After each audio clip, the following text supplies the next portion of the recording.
I'm Keith Fletcher, and until September I worked for the Nature Conservancy for 13 years, including 8 here in Maine, and helped negotiate the purchase of, I've never counted, but somewhere between 30 and 50 tracts of land, both in and around Mount Agamenticus, and also up into the Tatnick.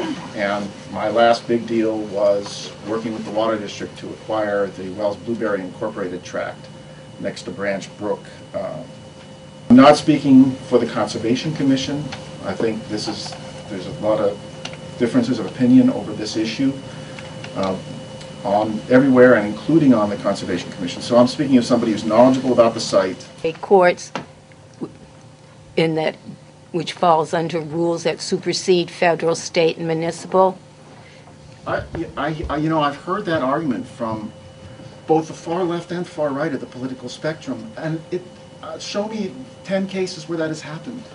Not supersede the Investor-Staterules. Well, that would depend and on what was said and the wording and so forth. I'm sorry, I just don't believe you. Does anyone else have any questions? I don't think the state of Maine is going to give up its sovereignty or its ability to enforce laws. And I just don't believe that the system would allow that to happen. And maybe I'm being naive.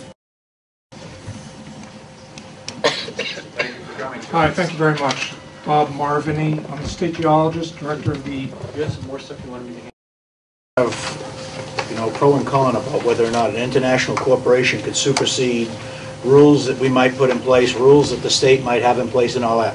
What's your opinion about an international corporation superseding your rules? Well, first, disclaimer is I'm not a lawyer. I'm a geologist. The perspective I offer comes from the Attorney General's office, and they think that that is not likely. They think that these rules and the way it's structured will prevail in those situations.